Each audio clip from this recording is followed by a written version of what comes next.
Alright, so in today's video, I'll be talking about the augments for each of these because people keep asking me, and I said I was going to make it a separate video, so here we go. Right, so for augments, there are, let me see here,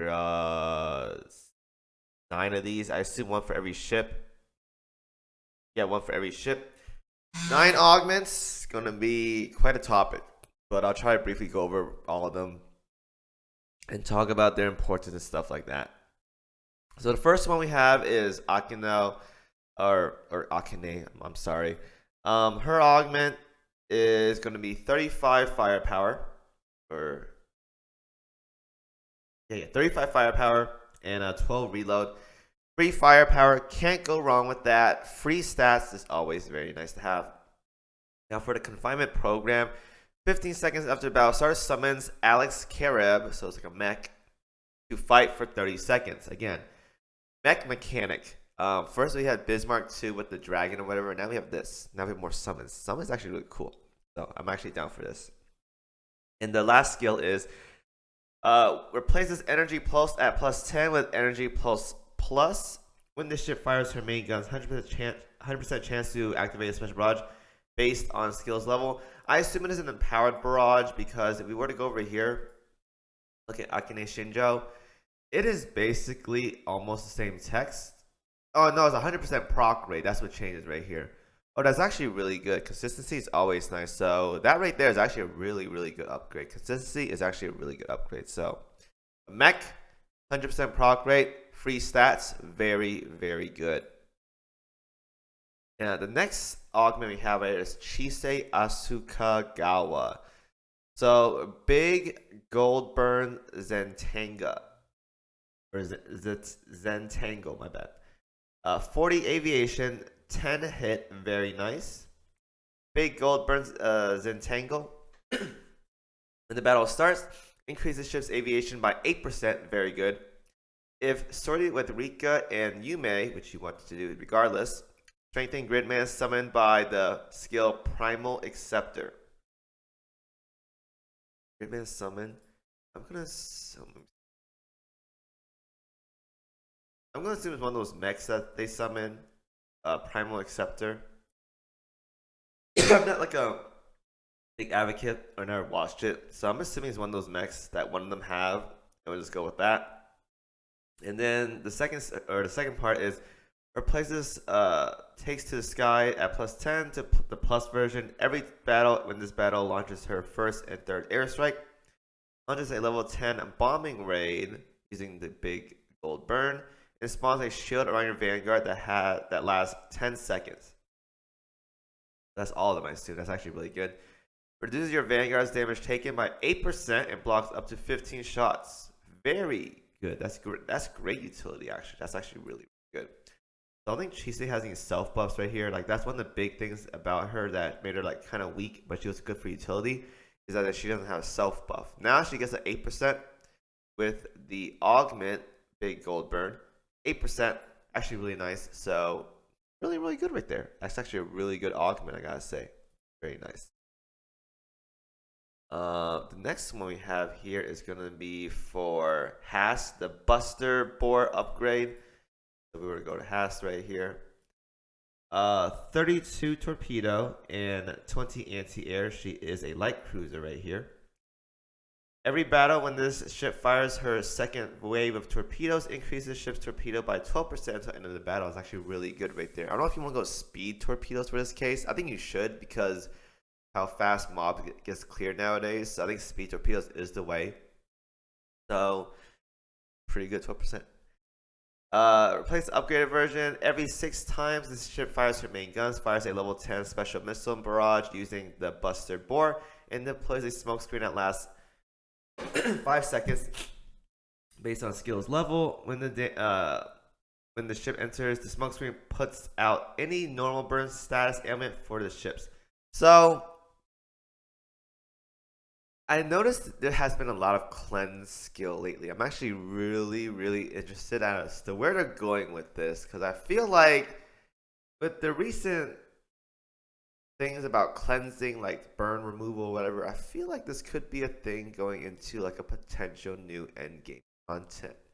Like for example, maybe World 15 has burn damage, a lot of it.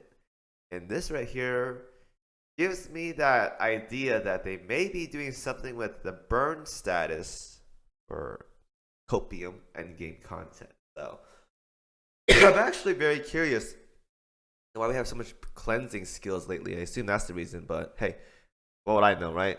But regardless though, 12% buff and then smoke screen that cleanses. Nice to have. Very nice to have. Next skill here is going to be Mujina, the Kaiju Seed. So we pull up her real quick. Now for the Kaiju Seed, we have 35 firepower and 15 reload. Kaiju Seed, so 5 seconds after the battle starts, uses instance domination to seize control of 2 Siren aircrafts and make them attack enemies. I actually want to see that. I want to see how that actually performs. I'm going to assume this is like flying aircraft or whatever, like an airstrike or whatever, but I do want to see that. I want to see what it actually really does. And for the upgraded part, I don't think anything really changes here. If I'm reading this correctly, like nothing really changes. Like everything is exactly the same. I'm just gonna assume it does more damage if it doesn't say anything. So free damage upgrade. No wrong with that. She doesn't have any self buff, so that's like the biggest thing about Mujina is that she doesn't have any self buff. So that kind of sucks. Next skill here is gonna be Namiko, the Battle Tracto. Open new tab. The Battle Tracto max upgrade, 30 firepower and 10 evasion. Every battle, when this ship fires her third main gun volley, increases the ship's firepower by 10% until the end of the battle. I'm gonna assume most guns are like 7 seconds. She's a heavy cruiser, right? A heavy cruiser, so maybe with reload, probably like 6 seconds. So let's say like after 20 seconds you get the buff. It's all right, I guess. That's kind of terrible uptime, but it's better than nothing. Yeah, I guess it's better than nothing, but 20 seconds is pretty long though. I'm not gonna lie. In the second part here, enhances the ship's secondary gun using the Battle Tracto Max every 15 seconds. Sorry, 100% chance to fire a special barrage based on skills level. So I like the consistency. Very good right there.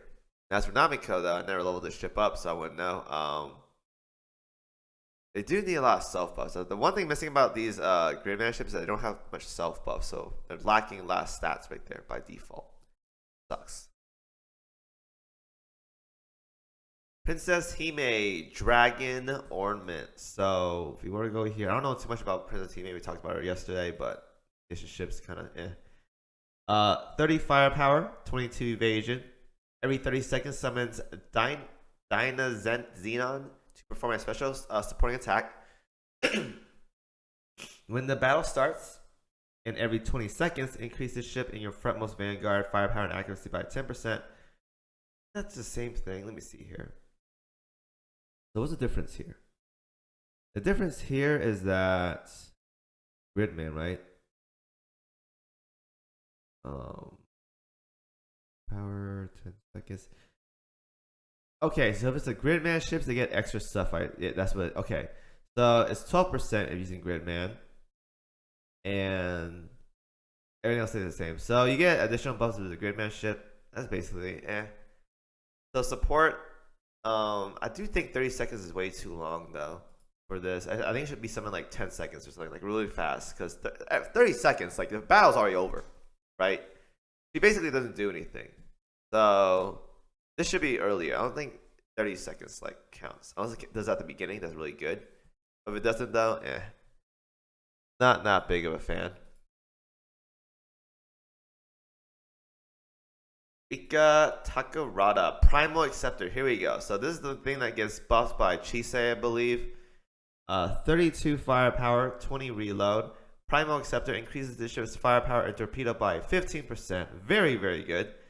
3 seconds after the battle starts, summons Gridman, Universe Fighter, to fight for 15 seconds. Okay, now we got some more mechs going on here. When the battle starts for 90 seconds, that's actually really good. That's basically the whole fight. And most boss fights in the game too, so that's actually really good. Increase the ship's firepower by 15%. Another buff right there, actually really insane. Every 20 seconds fires a level 10 grid beam. If this ship has a battle tractor or buster bore equipped, or is sorted with Namiko or has enhanced the Gridman beam. So you see what the difference here is. The difference here is that you get, I'm going to assume it's just more damage, because I don't see much difference here, unless I'm like misreading something. Wait,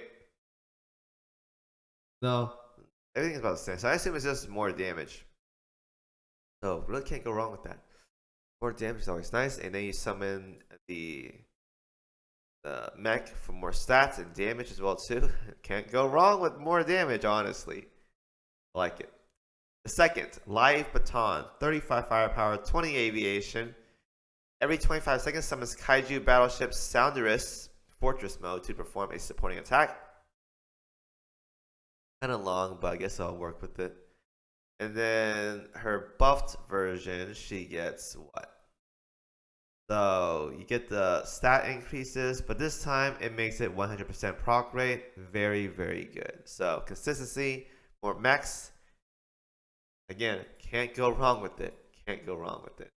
And then lastly, Yume here.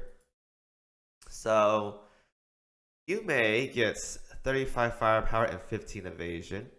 So she gets Dino Wing right here. 15 seconds after the battle starts, summons Dyna Xenon to fight for 15 seconds. So that means we get two. We get two Dyna Xenons, I guess. That's actually a lot of stuff going on. And the effect of Primal Acceptor activates if sorted with Chise, who has the big gold burns Zentangle. Instead, summons Rogue Kaiser Gridman for 15 seconds. This ship and Rika cannot attack, and their skills cannot activate. I guess, I think they showcase this in live streams. Like you get a big mech or something and does like cool stuff. I think. I want to test this out. I'm actually really curious on how their kit works. And then lastly, the upgrade part is that so something beam becomes something beam plus 15 decreases. So you get a damage reduction right here by 8%. That's really good. And then inflicts heavy armor based on skill. I assume this part stays the same, right? Yeah, this part stays the same. So she gets an 8% damage reduction. Needed that a lot, actually. So, very nice. Alright, so that covers augments. A lot of it is just summoning stuff, a lot of self buffs, consistency as well, too. Basically, everything most ships need nowadays in order for them to be viable. Self buffs, damage, and a bit more consistency. I will say that much. Because a lot of ships in the game have like 20 to like 70% proc rates. Nah, we need consistency. We need 100% here. So honestly, fine augments, good stats across the board. Definitely will help out these ships a lot moving forward.